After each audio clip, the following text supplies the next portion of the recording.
Hi, my name is Eunniah Mbabazi. I am an electrical engineer and I am also a writer, author, poet, and a book reviewer. Sometimes your lover or your partner will tell you, I love you via phone call, and then because you're in public, you can't say it back. Now you say chonjo. Especially to the people we love or to the people we really want to get their opinions about something, or just when you want to be vulnerable. I think the only way you can do that is via a letter. Whatever you're going through, you're not the only one. And I feel like sometimes when you hear that, oh, also Eric has this problem that I have, you stop worrying a lot. All my writing, I have to picture someone in my mind. Otherwise, there is someone who I think he's 40 something years old, and I'm the first person to ever give him flowers.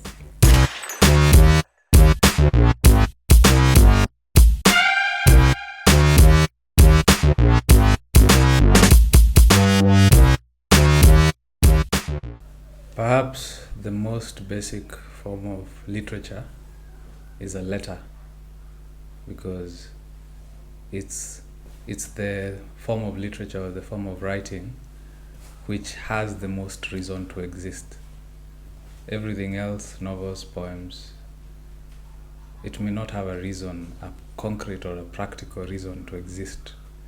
But a letter always has a reason to exist because it has a very definite audience, and it is not an audience that is abstract. It is a very deliberate and specific person that you are writing to for a specific reason.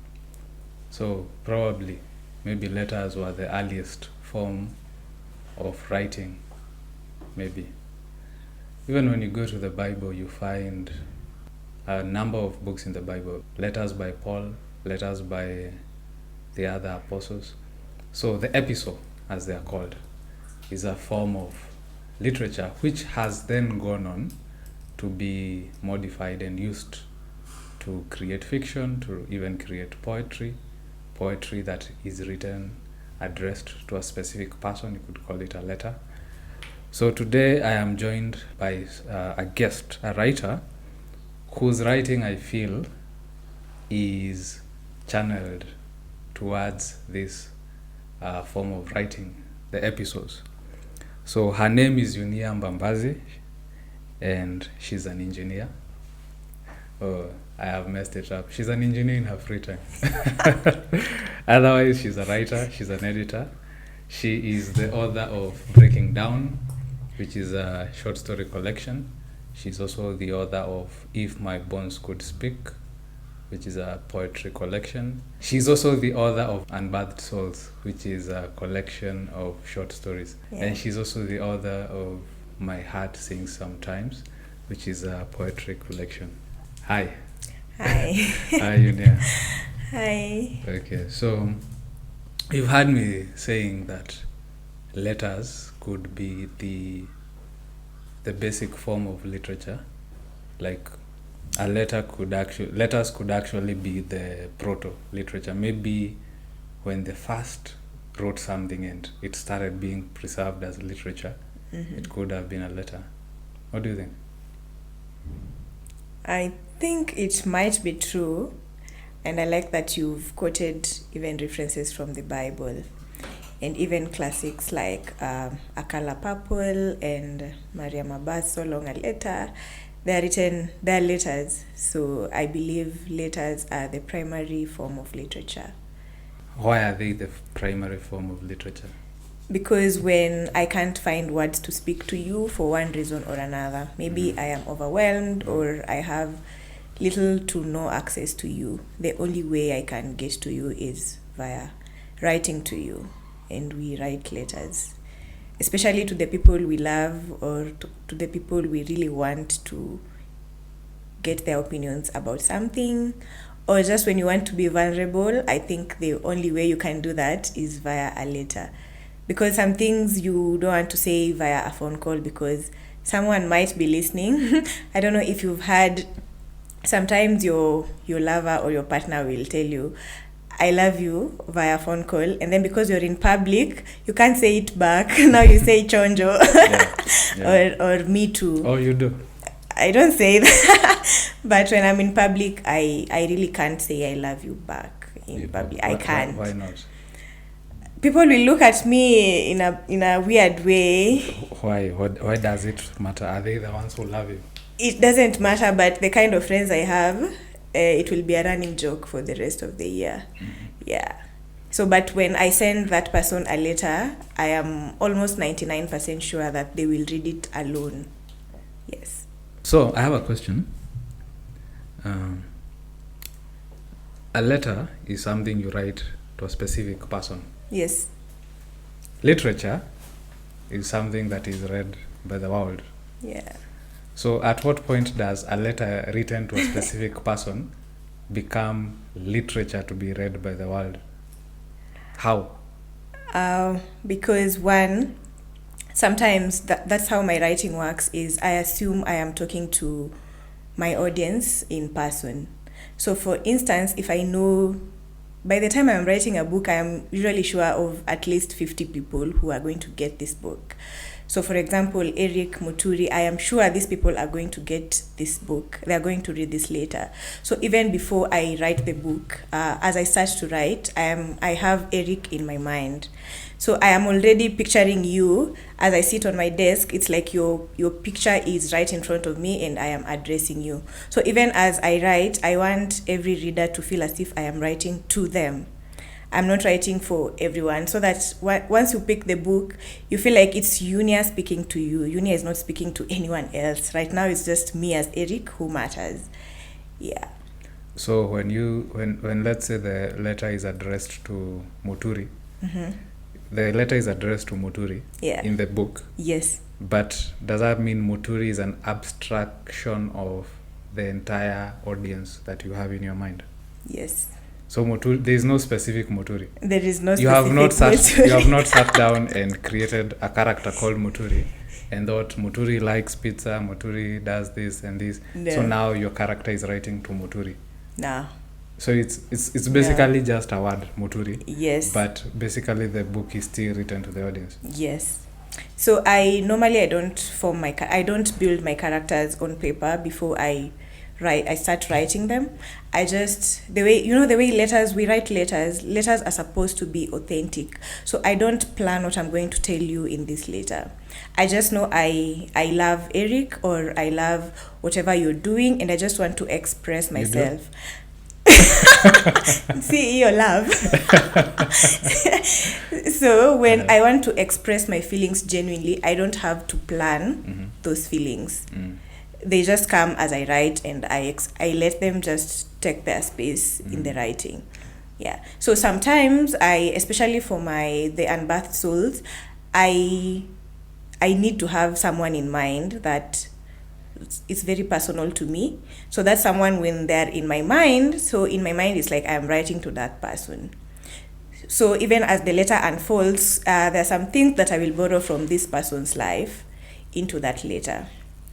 Yeah, but at the end of the day, I just want that everyone who reads this letter feels like I am addressing them, not this Muturi that the letter is written to.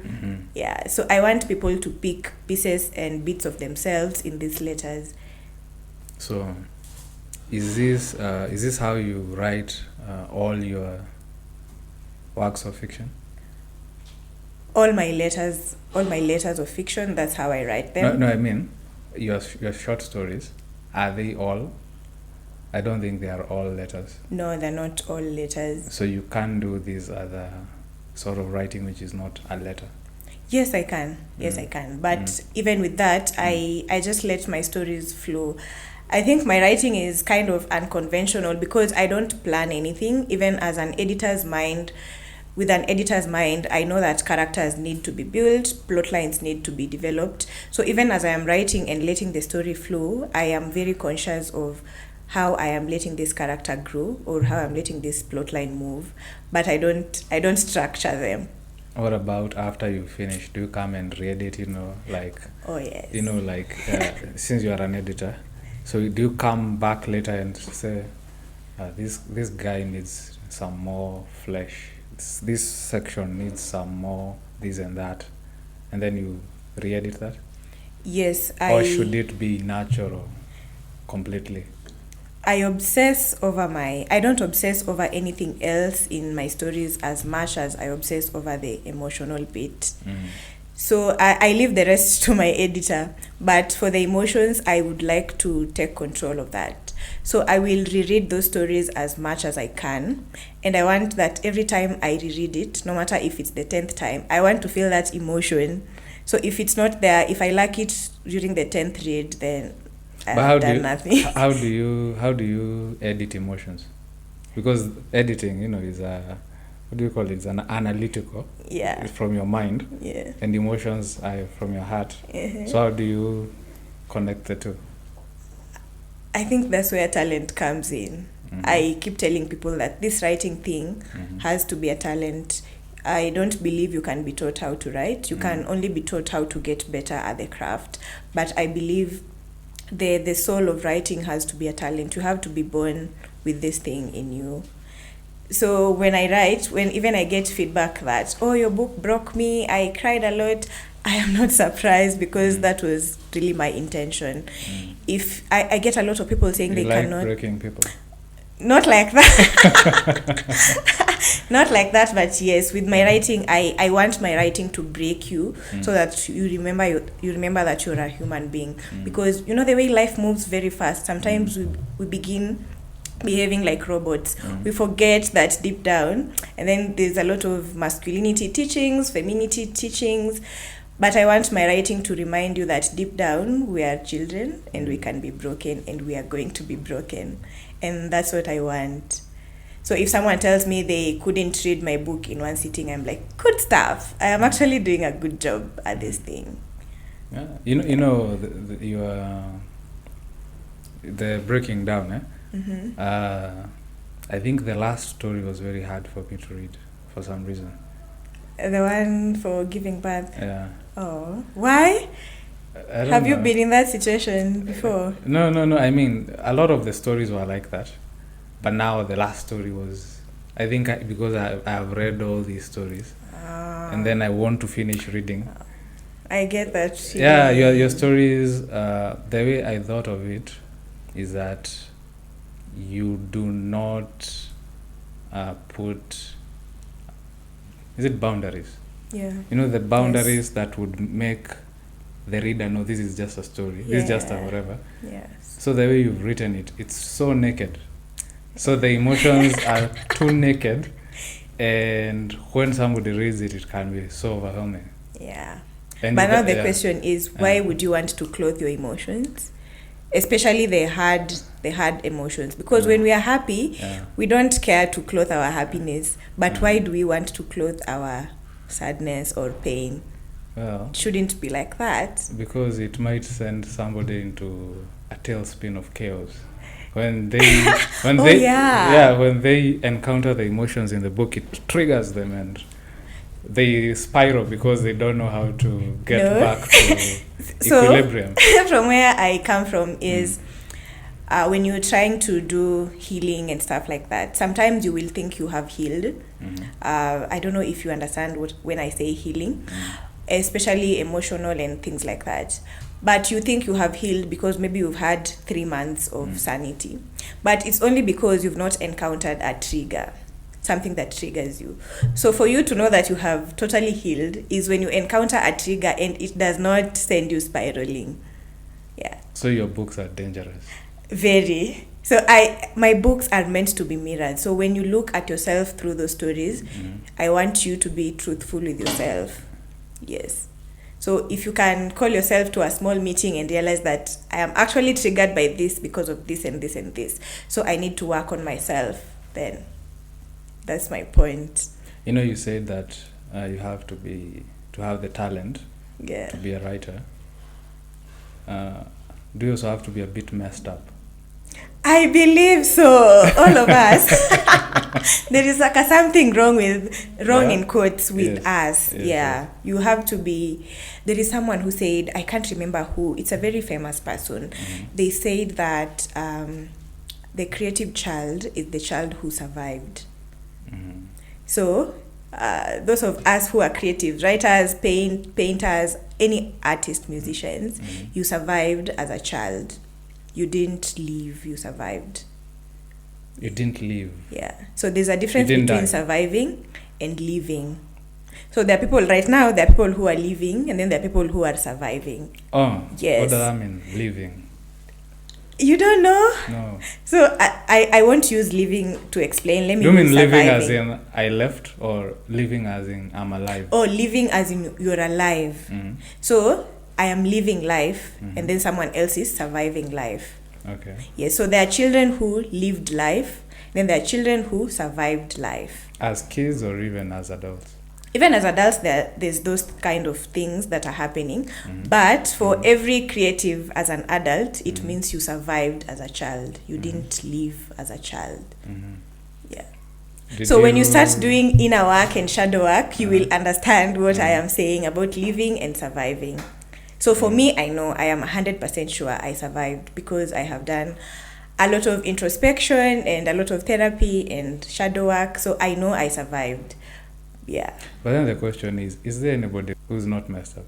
Anybody in this world?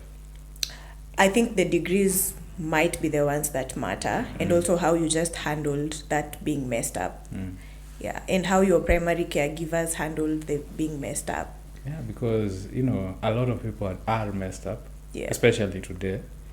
We have a lot of broken homes. Yeah. So practically everybody is messed up, but not everybody is an artist. Yes. Now the thing is, according to how I see it, is if you know you're messed up, then now it's where the creativity comes in. Mhm. But if you don't know, maybe you think it's normal. Mhm. Yeah, you don't overthink situations. You just Mhm. know that is how we lived as children, or in our family, that's how we are, and it's okay. So where you have accepted this is what happened, but now there is those other people who believe that this should not have happened, and now they are trying to get out of that situation out of their minds.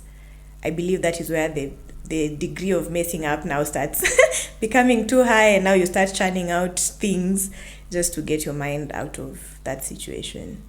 Frederick Nietzsche says, one still has to have chaos in oneself to give birth to a dancing star. I believe so. Yeah? I believe so. Uh-huh. Yeah. There is someone who recently asked me if they remove all the chaos and like my life is just smooth from now on, if I'd want that life, and I said no. Mhm. I need this chaos in my life. To be an artist? Even not just to be an artist, but also just to survive. It's kinda You don't want to live? okay, right now I am living because my mind is free. Mhm. But now the thing is, if you give me a smooth road, Mhm. I'll be bored. Yeah, give me a little bit of bends. Zisikuwe very sharp bends, but just a little. Is being bored so bad? Yes? You can be bored and happy. Not me. Maybe some people can, but not me. I need action. Mhm. Yeah. I need to, like, my mind needs to work. If my mind shuts down, then I'm as good as dead. So your mind only works when there's chaos? It works best when there is chaos. Yeah, I know. I know. What is chaos? That's an abstract term. What does that mean? What is chaos for you? So for me, I have this habit where I overthink a lot of situations Mhm. and a lot of events. So I need something that will make me overthink. So it doesn't have to be anything physical, but something as little as I needed to be in Mombasa tomorrow for an event, but I won't make it because I'll be at work. So I'm trying to find ways to overcompensate for my absence in Mombasa. So I'm trying to find as many people as I can to go for that event on my behalf. So that is the kind of chaos I'm speaking about. You enjoy that? A lot. Okay. So you know that meme which says, I don't want peace, I want problems. That's you. Okay, I don't want to say yes. A lot of problems follow me. Okay, you want problems that creative Problems that creative problems. Yes, That yes. force you to be creative. Yes, Oh. yes, yeah. Okay.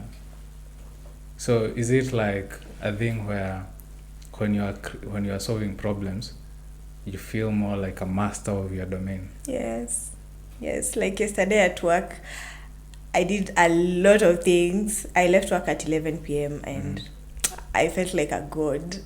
Yeah. Because you solved a lot of problems. A lot of problems since 9 a.m. to 10 p.m. Yeah.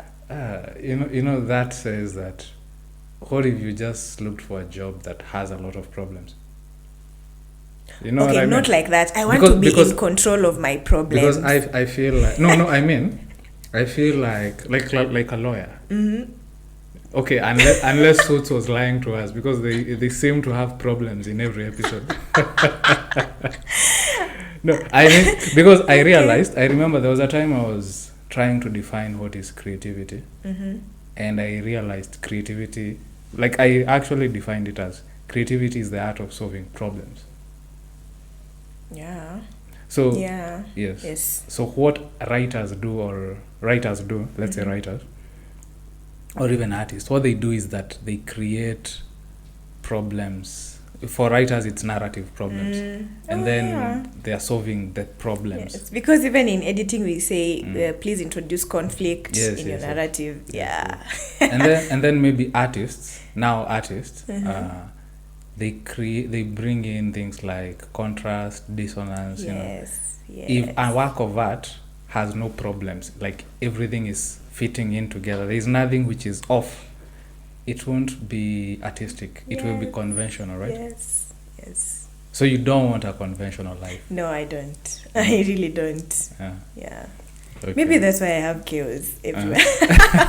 Okay. So is writing letters a means to bring some order into the chaos? Not maybe order, but making peace with something. Because the very essence of writing letters is just to make peace with the situation. It does not mean that maybe the situation was bad, but just acceptance of whatever is happening. I don't want people to overthink. Like the very basis of my writing is whatever you're going through, you're not the only one. And I feel like sometimes when you hear that, also Eric has this problem that I have, you stop worrying a lot, because now it seems like it's not a me problem, it's all of us. So when people read my stories and they can see themselves inside there, and they don't know me, which means there is a character in this world that has the same problems as this person reading my book. So I just want people to get to a point where they are self-accepting of whatever happens. Yeah. Have people, your readers or anybody, given you feedback about the letter format? Yes, I believe you are the first person to point it out at that time. Even when I was doing Breaking Down, I was really struggling because, again, the letter writing is not very conventional form of writing. The books I had interacted with by the time I did my first book, I don't think anyone had written like that. So even those stories that are not in letter form in Breaking Down, they are my least favorite, because I don't feel that thing in there. Are you saying that I helped you find yourself? Man. Actually, yes. Like when you said that thing and then you put so much importance in letters, I realized that I am not on the wrong. Like I can just do this. That's why my second collection was just pure letters. Yeah. And then also there is a journalist at Nation Media called Helen Shikanda. She's a good friend of mine. I know her. Yeah, she's the one who also pointed it out that I do better writing when I do it in form of letters. So I said, yeah, let me just stick with this thing that I like. And then I think it was after we did the Unbirthed Souls, there is an author I really like. They're called Eunniah Mbabazi. So they did, at that time, I wanted to do a memoir. But again, my style is letters. So I was trying to find a way to do my memoir in form of letters. But I didn't know how to do it, so I actually put that project on pause. So this time after I have done Unbirthed, Akweke writes their memoir. It's called Dear Centuran. So I go and pick that memoir, and then they have written as letters. I was so happy. Is it one letter or many letters? No, many letters to different people in their lives.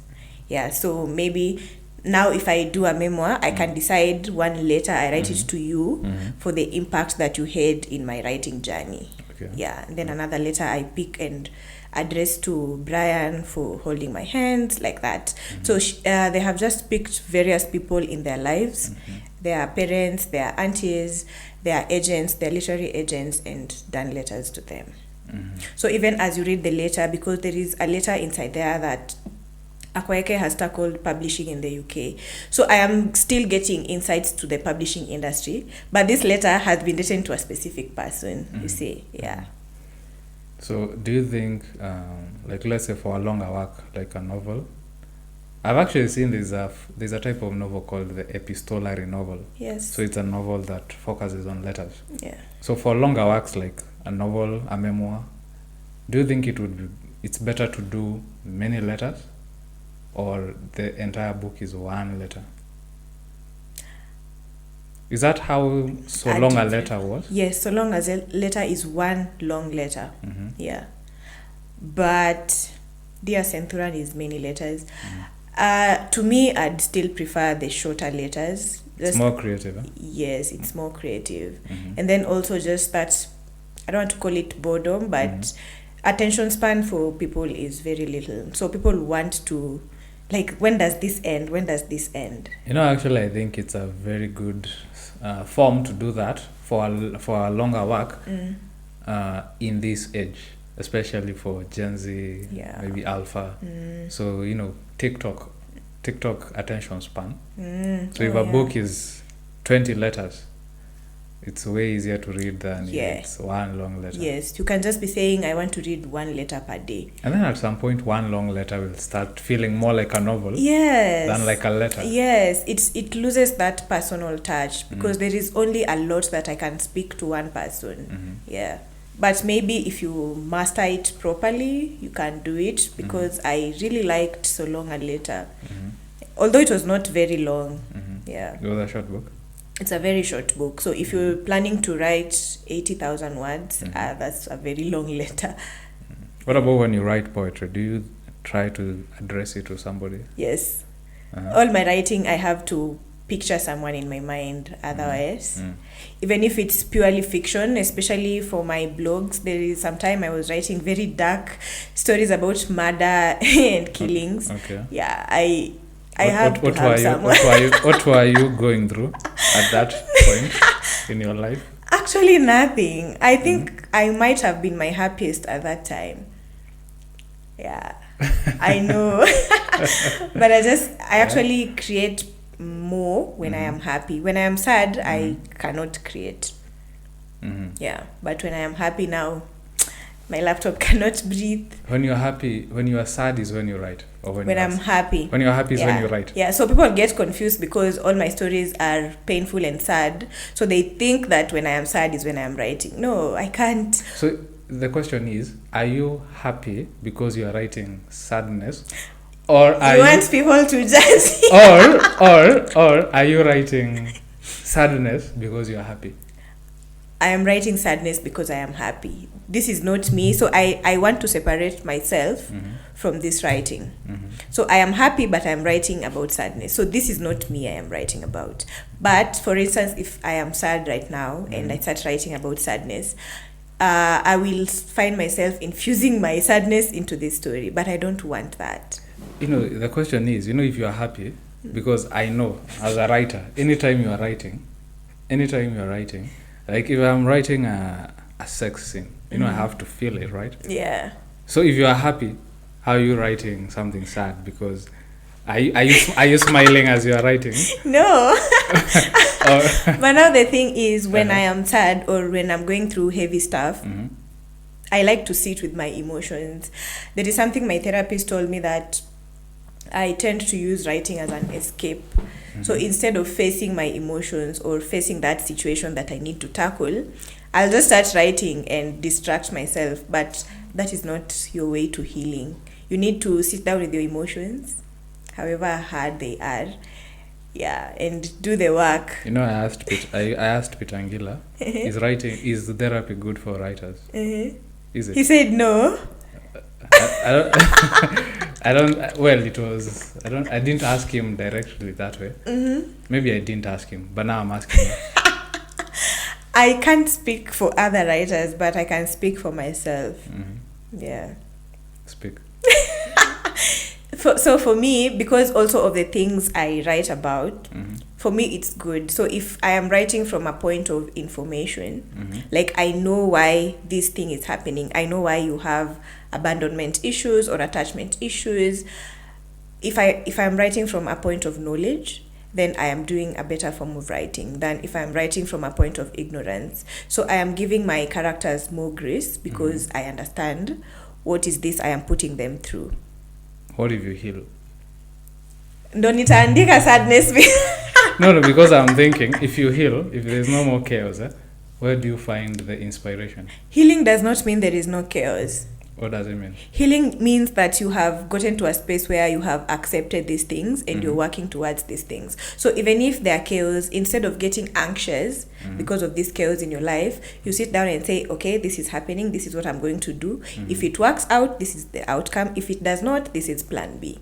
When you're anxious, you don't do anything. You just overthink and get anxiety attacks and yeah. I'm asking, what if you work through everything?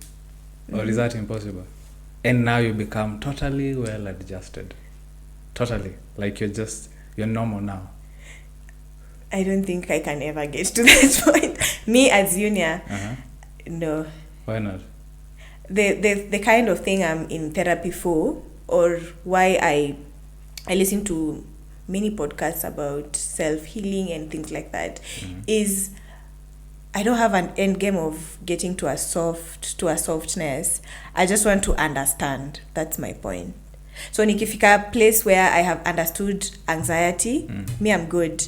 I'm not saying that I want to. You're okay with having anxiety? I'm okay if I know. You don't want it to end? No, I don't want it to end. Why I just not? want to know how to handle this anxiety. If I get to that point, I am good.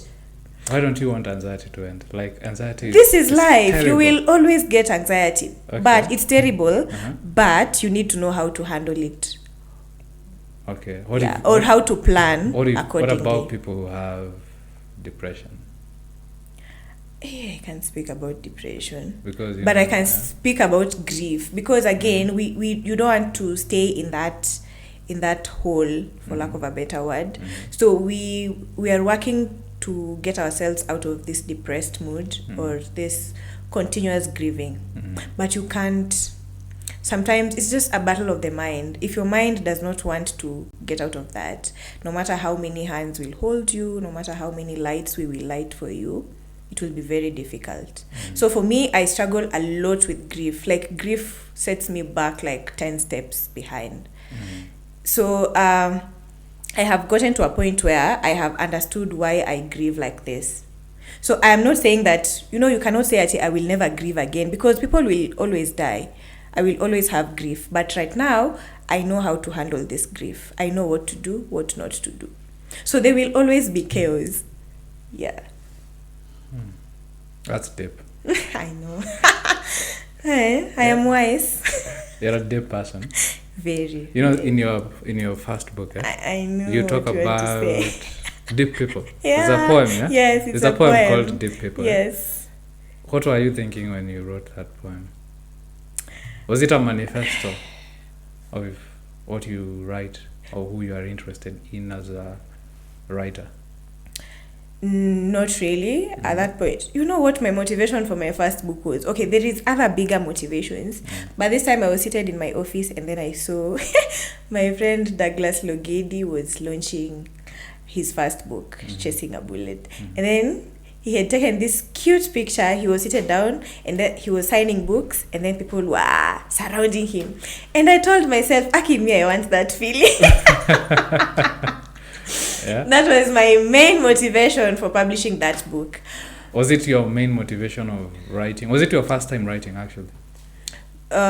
Publishing? Writing? No. Were you writing on a blog? Yes, I had a blog before that. I was writing a lot of poetry in campus. I was also ghostwriting a lot, but now that was my first, let's just say book. Yeah, because the other ones I had ghostwritten, they're not my books. Yeah. So this was my first time putting my soul into a book. Yeah. Okay. So before we come back to that, tell me about the deep people. what can I say? I'm trying to think of something I can say that people will not throw stones at me. Okay, who are deep people, according to you? Me. Mhm. I am the perfect example of a deep person. Like you do not see things at a surface level, Mhm. no matter how minute they are. Mhm. You always seek to get deeper understanding of things, like what you do. Philosophies, yeah. But these you could do. Like, let's say what I do is mental. It's analytical. Am I a deep person? I'm You analyzing actually with could my be a mind. very shallow person. Yeah, yeah. So yeah. But I'm analyzing with my mind. So how am I a deep person? It's not the deep people described in that poem. So it's You not remember that poem? Yes. I need to go back and read it. Yeah. But I just feel like if you're a deep person, you'll know. It's those things that you just know this is. So is it deep mind, deep thinking, or deep feelings? I'd say deep feelings. Mm-hmm. According to that poem and according to how in my own thinking, how I view who a deep person is mainly just feeling. Mm-hmm. Yeah. Okay. Munira Hussein was here. She also talked about feelings. Yeah. Oh, and she said she loves your writing. Oh my God. Oh, your poetry. We were discussing poetry. Yeah. Yeah. Munira is a fine poet. Yeah. Actually, Munira is one of those people who, when I started writing, Mm-hmm. I had never seen heavy books. Mhm. And then I saw Unfit for Society. Mhm. Wow. Yeah. And I read those books around the same time. Yes, I remember. And I reviewed them around the same time. And I classified them as the same sort of thing. Yes.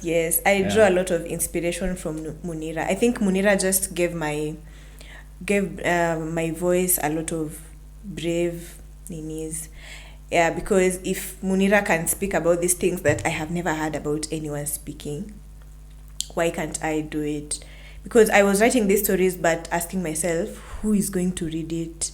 Maybe people are going to judge me. If you're writing in first person, people tend to assume that this is you're writing about Eunniah. So I was very afraid of people starting to judge me. I don't know if you've seen that meme that says that your relatives saying that if they knew you would turn out as a writer, they would have treated you better. Because now you're writing about them.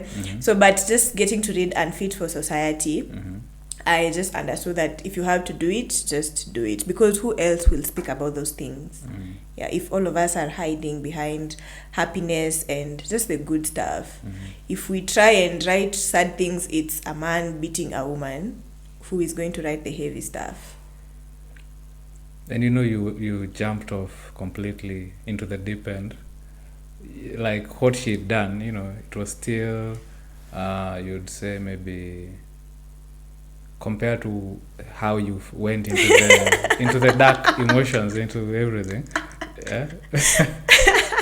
I know. Yeah. I know. At the book reading last year, someone asked me, was it last year or this year? Someone asked me whether I am not afraid, but do I draw a boundary where I want my writing to not offend? Because just as you've said, there are people who will read my writing and they will feel like this is too much. So this particular reader asked me if I have that line that I drew. I told them my writing will always offend you. If you're looking for literature that will not offend you, this is not the right place. Because life does not give us just softness. When that darkness comes, it will not knock, it will just come. So why do you want literature to not offend you? You are not an egg. Your heart is not an egg. It will break. Yeah. In Unfit for Society, there was a letter as well. Yes, there was. Yeah. What was your first inspiration to do letters? Where did you first see letters and thought, I can do this? I know probably you didn't do it like intentionally initially, but you must have read something and known this is a form I can use in a short story. So, funny story, in high school, I never received any any letter. Mm-hmm. The way people used to receive love letters. Mm-hmm. I never. And I was in music festivals, all those things. Mm-hmm. I was brilliant, but I never received any letter. But I used to write a lot of letters for people to their lovers. Mm-hmm. Yeah, and feedback was because one, I think the creative mind, I was a good poet in high school. I also had a perfect handwriting, so that was like my side gig. So you pay me, I write for you everything, then you just send it. So maybe that was my first experience with doing it. But again, back to my childhood, I didn't grow up in an environment where like talking was easily accepted. So if you feel something is bugging you, voice was, you just know African parents, unaongelesha nani unajibu nani hivyo. Yes. So from a very young age, I can't remember quite exactly when, but my dad says all my communication was just via notes. So I would write a note, sometimes long notes or sometimes just short ones, and slip it under their pillows. If I wanted something or something was bugging me, that was the only way I communicated. Yeah. So even as an adult, before, like right now I am in a different space, but initially, especially during conflict, I cry easily. So if me and you are arguing, I'll just keep quiet, because if I start speaking, I will cry. So what I used to do back then was, after we've argued here, it will just be you speaking. And then now when we go back home, I will write you a very long message. Yeah. So my form of communication is usually just heart to heart, but in written form. Yeah. Do you write paragraphs? Good paragraphs, not those paragraphs. If I write you a paragraph, I swear you will print it and frame it. Yeah. Oh, you write paragraphs to your friends? Yes, a lot. And sometimes I do letters, like physical letters to my friends. And send them or hand them? Depends with how much I want you to cry. I can send or... You go to the post office? No. Okay. I just use a rider. Oh, okay. So you won't expect it's a letter. I can say I have bought you shoes. Yeah. So I'll send the shoes, yes, but there will be a letter inside. Actually, every time I gift someone, I have to handwrite something. So the letter is definitely part of you? Yes. Yeah. I can't live outside that letter. Do you plan on doing a novel one day? It's a dream I have. I am trying to learn more about novel writing. So yes, before I leave this earth, I have to write a novel. Yes. One novel, or you will become a novelist? I think my heart is in short stories. The art of short stories is a very brilliant thing. Not everyone can write short stories. I believe everyone can write novels. Are you sure? I believe. Can you? Right now I can't. But novels are more of storytelling. So if you can tell a story and you get someone to train you properly and have a proper story, we can work around having a novel. If everyone can write a novel, then why is Yvonne Owur begging us as Kenyans to stop writing short stories and start writing novels? But Kenyans are writing novels. I think short story writers don't go to church. No. We have more short story writers. No, don't count people who do anthologies. No. We have more short story writers than novelists. Okay, I wanted to argue, but then I remembered I've just read Dennis Muga's Half Portraits Underwater, and it's a short story collection. All these books are short story collections. But Kinyanjui Kombani is doing novels. Charles Chanchori is doing novels. Those are the rare few. Ebu, tell me 5 short story writers. So many. Really? Yes. I haven't thought about it like that. Why would Yvonne complain if... Maybe she's not okay. Let me ask you. If when we talk about the big Kenyan writers, and people from other countries in Africa, when we talk about Nigerian writers, do we talk about novelists or short story writers? It's novelists, right? We know a lot of Nigerian novels. Yes. So how many contemporary Kenyan novels are there today that are, Oh, yes. Okay, now that you've asked me, and the way I've read a lot of Kenyan books this year. Yeah. Has written a novel. Yes. So now we are starting to, maybe. Okay, now we are starting to. Yes. Kwani kitambo kina Binyavanga? You know, Binyavanga didn't write a novel. This famous book is called Write This Place. Yeah, it's not a novel. It's not a novel. It's a memoir. One day I write about this place. Yes. You know, actually. Gugi. Well, you see, that's Peter Kimani. That's the first generation of writers. Okay, they did wrote that. novels. So this thing probably starts with Kwani. So I saw somewhere, I saw this article by Kari Baraka, and he was, in this article, he actually discussed the fact that few novels came from the Kwani generation. So with the exception of Yvonne, Stanley Gazemba, a lot of the others wrote short stories or memoirs like Binya. Things they lost. Okwirio Dwar wrote a novel. Yeah. Okay, now he's starting to write novels. Makena Onjerika. Okay, she's not written novels. Exactly. Yeah. Our best writers have not written novels. Okay, my best writer has written novels, so I'm set. Yeah, but you guys but you are somebody's best writer. I will write them a novel. Tell them not to worry. I am working on it. Yeah, because okay, it's true. There's a lady who won, Alice Munro, who won a Nobel. I don't remember, one of those recent Nobels, but she never written a novel. She wrote short stories. But if you look at most of the ones who win Nobels, they are novelists. Okay. So writing a novel is so important, I think, and that's why Yvonne was begging us to write novels. I think people should just write what they like. Good. Yeah, because we forced Kina Mbanacho to write a short story and it was disastrous. It's the same way that I think he's a novelist. Yes. If you force me to write a novel, especially right now, it will be the worst book you will ever read. So that's why I'm saying I feel you. I am still undergoing trainings on how to do novels. But will you do an epistolary novel or a conventional novel? I want a conventional one. Why? Because this one for letters is easy. If I decide right now, next year you'll have a book, you guys. Yeah, give us that one.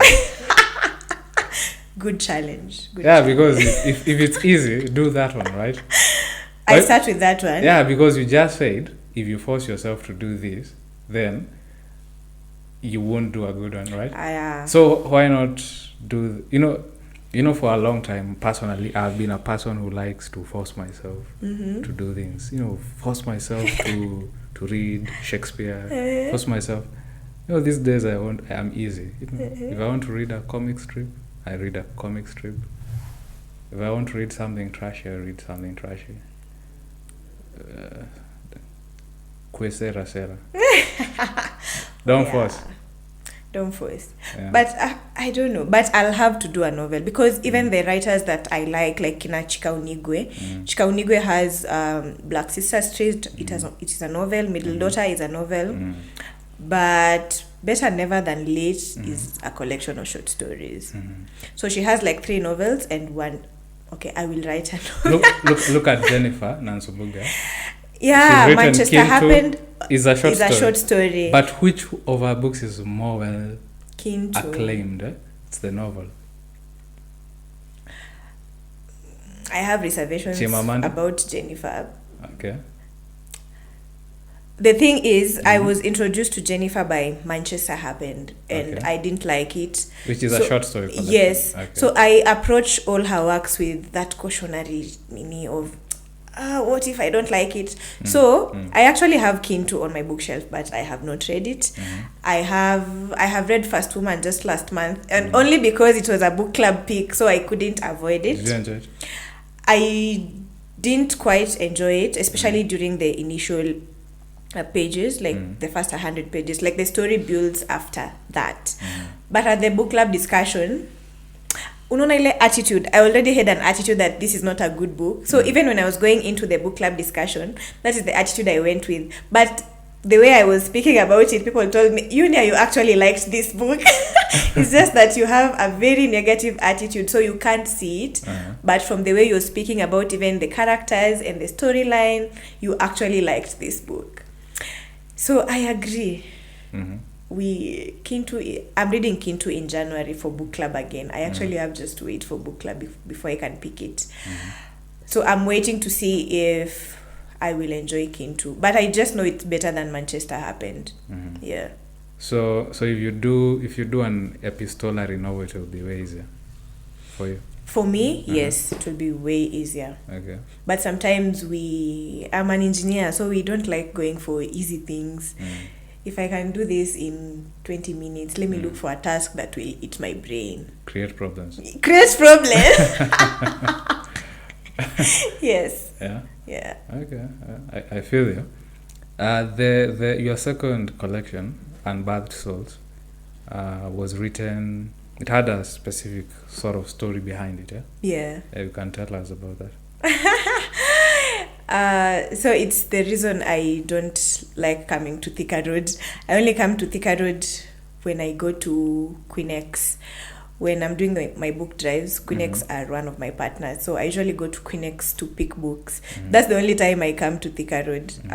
So in 2020, I lost my best friend at TRM. So she was knocked down at TRM. And then it was at that point in life where things were going very good for me. Actually, the blog I wrote every year, at the end of the year, I usually write a blog that summarizes my whole year. So on 19th December, I wrote that blog and published. It was a very brilliant, like I had the best year of my life. And then she died on 20th, like right the following day after that blog, she died. So I just moved with a lot of heaviness because again, this was the first time grief was hitting close to home. I had lost my 3 grandparents, but it was not that close. So I didn't feel that pain for my grandparents. But now for this one, it's someone I had known for 16 years. When something good happens to you, it's the first person you tell. Or something bad happens to you, it's the first person you tell, and vice versa. So I was thrown into a pit of darkness that I didn't know how to come out of it. And also I had feelings of guilt because there is this love that I had for her in my heart. And I was guilty that maybe I didn't tell her, maybe she didn't know. Although in If My Bones Could Speak, there is a whole poem I wrote to her and it has her name. So actually the last time I saw her before she died, it's the time I took a copy of that book to her. Because If My Bones Could Speak came out in end of July 2020. Yeah. So when I was going to see her, I took a copy of that book to her. But I didn't tell her at poem number, This Is You. And she's not at an avid reader. So I'm not even sure if she read. So I was feeling guilty that maybe she died and she didn't know. So for a whole lot of time, I was very paranoid I love my friends, but I don't tell them enough. We come from a society where we only say I love you if it's a romantic relationship. But since that time, because of paranoia, anytime I speak to my friends, I have to tell them that I love them. It actually ended my romantic relationship because, again, I don't only have female friends, I also have male friends. So even these male friends, I know. So we got to a point where that relationship was just, me, I don't believe you, but it's fine, I understand. And also, I was not willing to stop telling my friends I love them for this one person. Because if they die, I am the one who will live with the guilt. So anyway, in the whole of 2021, I don't want to say I was depressed, but I don't know what was happening. I was just in that pit of darkness, trying to get myself out and not managing. So when it got to January of 2022, my accountability partner is called Nick Ambetsa. So Nick sat down with me and said, you cannot continue living like this. You know, the world just goes on. Even if your world could stop, but other people's worlds are just moving. So no one is waiting for you. So he gave me a reality check. So, and now we decided let's just do a book that centers on grief. So there is one letter that I have written to my friend in the book. But then the rest of the letters, people die in different ways in those letters. But I don't focus on that as much as I focus on now the people who remain behind and grieve these people. Yeah. And then at the end, so when I was confronting these stories as I write, I realized that I had lost a couple of people at a very young age. My classmates, two of my classmates in high school, one who used to sit right behind me, and then some other 3 friends in campus through road accidents. But I had not processed those kinds of death. So when I was doing the writing, it was now hitting me, oh my God, like my best friend died, and then my other close friend in campus died, and life is just moving on. So at the acknowledgements, I have acknowledged all these people who died in my life, and I didn't grieve them as I would have wanted, because maybe I didn't know how to grieve, or also I was just a child. I didn't know how to process such heaviness. So that's the story behind Unbirthed Souls. There's someone who called me a grief expert, a grief expert because of that book. Don't cry. So that's a book you wrote when you are not happy. Yes, that one I wrote when I'm not happy, when I was not happy. So it's possible.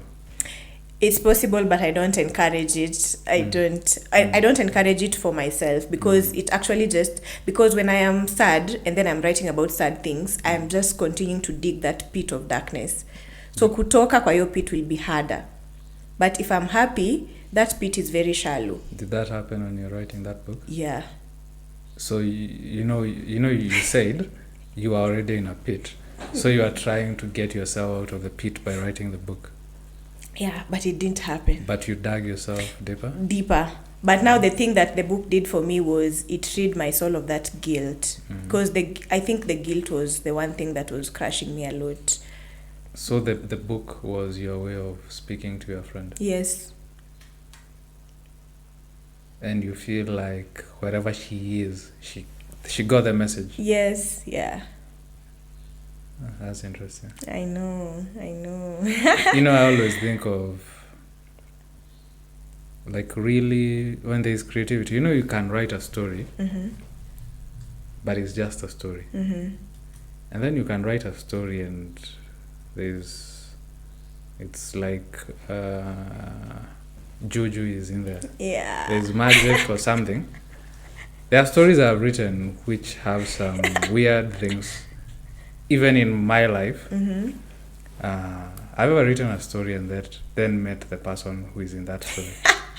I have seen people say that about your stories in your book. Every time I see those pots, nashanga, you guys. No, yeah. So for me, I do think about creativity. When you write like something really good, it's not just a story. It has some magic in there. Yes, true.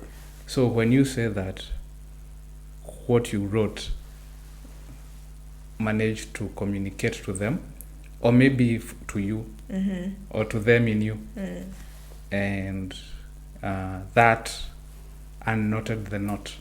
Yes. And I know it worked because, so normally when I speak about the book, sometimes I tell people it's fiction, but there is one story that is not fiction, but I won't tell you what it is. So my other friends will know because they know her name and I have used her name. But total strangers will come to me and say, is this the true story? Because it does not feel, it feels very strong. So this has to be what to say is a true story. And I tell them, yes, it is. Yeah. So how did you get out of the hole eventually? Well, I think I just have to give it up to my friends. At that time, I was also very close friends with Esther Kaleche, and I think that chick, she held my hands in ways that, Mimi hata personally, I don't think I can do that for someone. I don't know how much capacity someone has to have. for them to drop everything that they have and just come to you and do whatever they can so that they make sure you're out of that pit. Yeah. Even when we were planning the launch for Unbirthed Souls, normally launches are very dramatic, especially the planning. See, the printer has gone where with your book. It is a lot of things, a lot of logistics. Which you like. Which you like. Yes, which I like. But now for this book, I was also...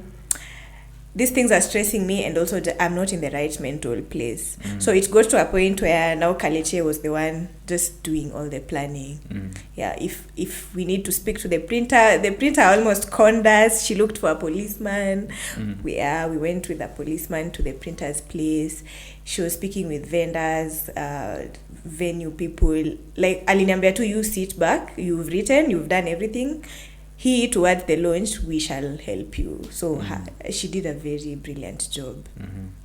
I think she's the one who pulled me out of that. Because sometimes I was also mourning because I felt, unonanga, the way female best friends usually post, CG, they've gone on a vacation, they do what. So Mimi, I'm just there saying, Aki Mimi, my friend died. I don't think I can do these things with any other person. But now Kalechi coming into my life, I started seeing life in a different way, that I can actually do these things with her. Even if my friend died, I actually have someone else who can hold my hand. Yeah, because I had been best friends with this girl since we were in class 5. Yeah, I had not known any other friend in that magnitude. Yeah. When did you start writing? Properly, I believe in high school. I did a lot of good poetry. I just believed I write good poetry in high school because I even used to write the ones for music festival competitions. So I used to write for my school, that kind of poetry. So prose, no, but poetry, yes. But now when I did my first book, there is someone who DM'd me. We went to the same high school, but when I was in Form 4, she was in Form 1. So now she's telling me, Ati, your teachers used to bring us your composition so that we write like you. I didn't know. Yeah. So, but I knew I write good poetry in high school. And then in campus, when I got to third year, I started writing again poetry. I had stopped writing because engineering it was tough, time and stuff like that.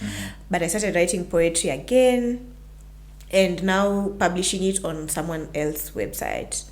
Yeah, so from that website is where I got introduced to people who write prose and yeah. So when you started writing prose, was it originally writing blogs? Yes, originally just blogs, because this person who introduced me to prose, it's actually this accountability partner I've talked about. He's called Nick. So Nick told me, I see what you're doing with the poetry, and I believe if you try your hand at prose, you will do well. I've seen people say that your writing is poetic. Yes, yeah. I believe I was born a poet. So even the way I write my prose is very poetic. And it's not intentional. It's not intentional. It just comes out. Again, I don't plan my stories, so they just happen. I don't know if you've read this Ghanaian author called Caleb Azuma. He's written Open Water and Small Worlds. That is the closest I have seen a mirror of my writing. His writing is also very poetic. And he writes about very deep stuff. Yeah. Is his writing easy to read? For me, yes, but I've seen comments, very valid comments of people saying they didn't enjoy the books because the poetry is just too much. They just want the story. Is it like I mean, is it like, there's poetry that is easy to read and then there's poetry that is so technical? No, for his is poetry that is easy to read. Yeah. What about reading? Poetry. When did you start reading? Reading, I started reading. The earliest memory I have is class 2. Yeah. Class 2, standard 2? Standard 2, yes. So our house usually just has, until today, it has a lot of books. Both my parents were teachers, so definitely. My dad used to teach Fasihi in high school. So he used to bring those high-level novels, Kina Siku Njema, Mwisho wa Kosa. Those novels I read in class 4. But now my mom was a primary teacher, primary school teacher. So her, she used to bring kina Kadogo at school, Matano and Makumi. Yeah, so my earliest memory is class 2. We didn't have a TV at that time. So, and my brother used to go and watch TV. You know, I don't know if you guys had it, but if your neighbor has a TV, now you go and yeah, but mimi kiburi ilianza kitambo. I can't do that. So I just used to stay at home and just read. Yeah. And you still read to this day? I still read a lot. You know you are on Tuko last year. Tuko, Nairobian woman reads 60 books in 1 year. I know. Yes, I was. How many books had you read last year? Last year I read 62. But I only posted 60 because the other 2 I had signed NDAs for them. They were not publicly released, so I didn't have the right to post. Yeah, but I read a total of 62. Without counting the ones I edited for guys. Yeah. And this year? I am past 60. Yeah. Africa is not a country is my 62nd book right now. It's what I'm reading right now. So now in November you're already past where you were last year? Yeah.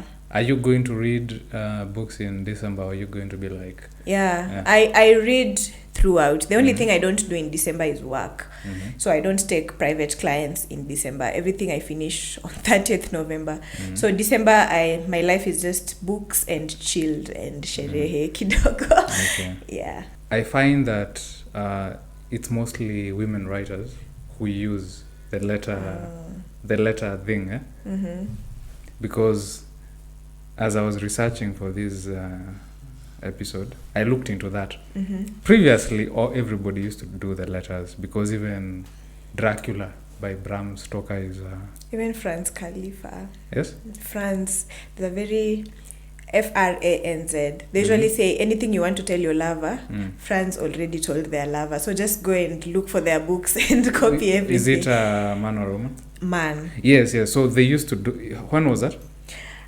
Is he a classics. Contemporary? Oh, no, yeah, exactly, yes. The classic.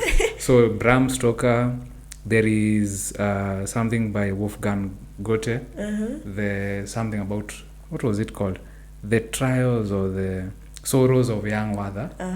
There is, of course, Paul, the apostle, and the other apostles. So they used to do that. Even somebody like... Albert Camus. Yes, he did. Not in books, but I have seen submissions where he submitted stories in form of letters. Yeah. Were they stories or his letters? Letters. They were real letters? Yes. Not stories? Not stories, just letters. But now I mean like the novel, which is actually written in a letter form. So then now after that is when I start seeing the letter form is very beloved by women writers, especially poets, you know, when they go on to write a novel. So if you look at even Chimamanda has a book called D.I.J. Awale. Yes. I think it's a letter form, right? Yeah. There is somebody like So Long a Letter by Maria Maba. Joan Dati has written a book called Letters to My Son. And Letters to My Daughter. Okay, that one is Things I Will Tell My Daughter. Yes, Things I Will Tell My Daughter. There's another one I've seen which looks interesting called These Letters End in Tears. I have read it. Yeah, it's from which country? Cameroon. Cameroon, yes. Her name is Mus. Yes. I don't know if it's Musi Ted's. Yes, I've even reviewed it on TikTok. Yeah. Yes. Oh, I really liked that book. Yeah. So why do you think the women gravitate to the letters? I think even now the readers, female readers.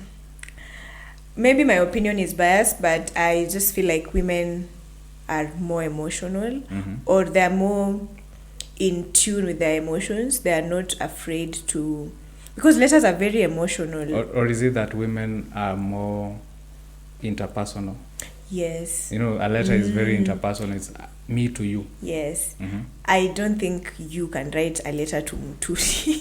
Highly unlikely. But I can write him a letter without shame or without anything. Yeah. I don't think you can even write him a letter, even if it's not a love letter per se, but just appreciating what he does on set. I don't think you can.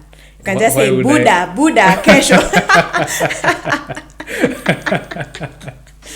Yeah. But so I feel like women writers and women readers, we like getting into our emotions. Maybe our emotions are our strongest characteristics. There is someone, a close friend of mine recently, he's a guy who told me that he's in awe that my fragility is my biggest strength.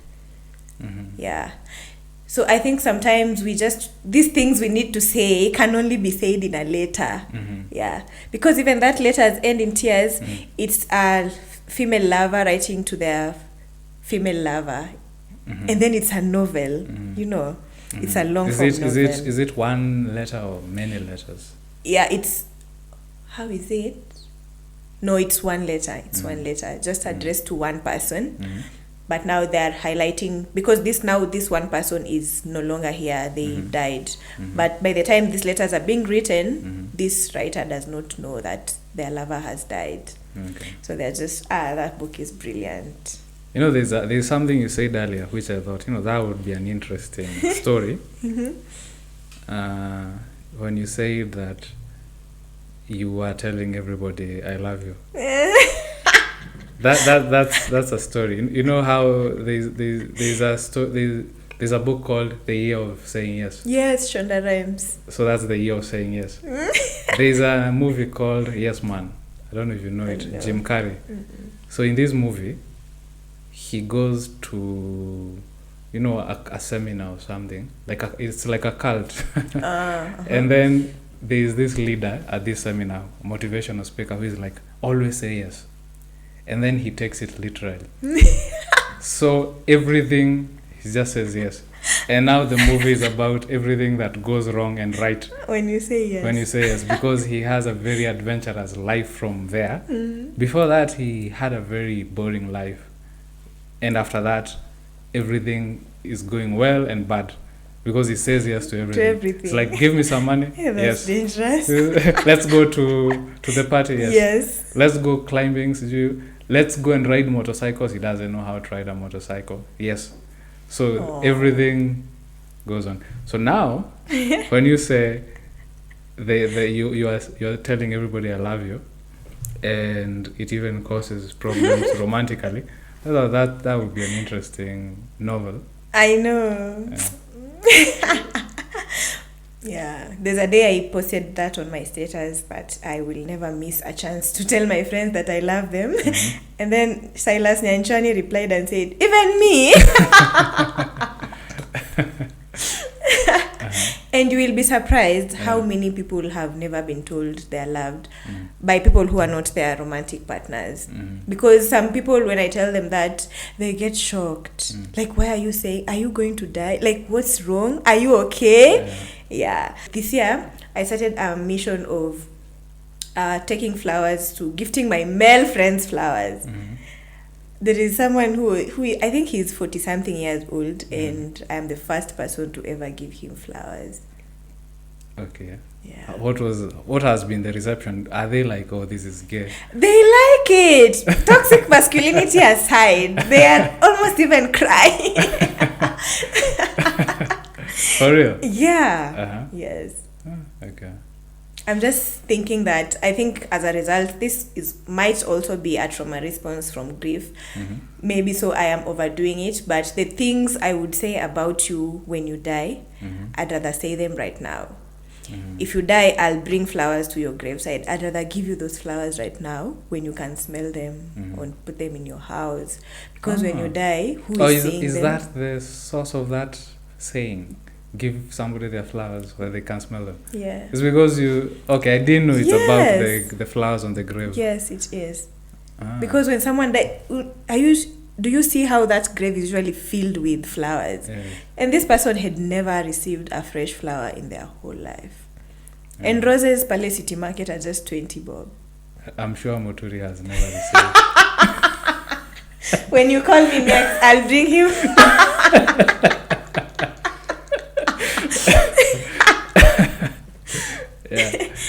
Yeah. So anyway, you have a parting shot? What I can just say is I am a product of people's belief in me. People just believe my ideas without me having to push it, and I am always very grateful about that. I would like to say thank you to everyone who has gotten on board, especially for my book drive. You know, for my books, when I sell, it's my money, it's just personal.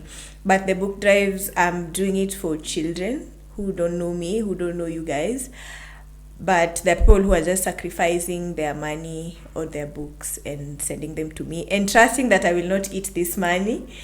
Yeah, so those are the people that have made a lot of impact in my life. When I started the book drive thing, I started, this is the third school we are going to. It was meant to just be once, just a one-time thing. But just seeing how much people wanted it to go on and on, because someone was giving me 10,000 and saying, if you do it next time, nitakuwa nimejipanga poa, so I'll give you more than this. Publishers, Quinex saying that because it was short notice, we can only give you books worth 100K. But if you tell us early next time, we can do this in a bigger way. Yeah, so that's why we decided we shall be doing it every year. But then I also just have a WhatsApp group that has 130 people, and those guys, manze. Every Saturday we usually have a challenge in the group, and people just send money. Sometimes even my sister asks me, unalipanga hawa wase ama? Why are they just sending you money? I don't know. I just believe it's God's grace, and I don't know the exact prayer I made when I was asking for friends, but I believe I have the best friends on earth. Perfect. Yeah. So thank you, for joining us today and for the deep conversation. Yeah, so I think that in talking about letters, we've ended up talking about everything that we should have talked about. Yes. Yeah, so that was Eunniah Mbabazi, another interesting episode of Conversation in Literature. My name is Eric Rogara. Some people call me Miyamoto Muswahili, and this was Conversations in Literature. Subscribe. Conversations in Literature is sponsored by Nairobi Academic Press, and don't forget to subscribe.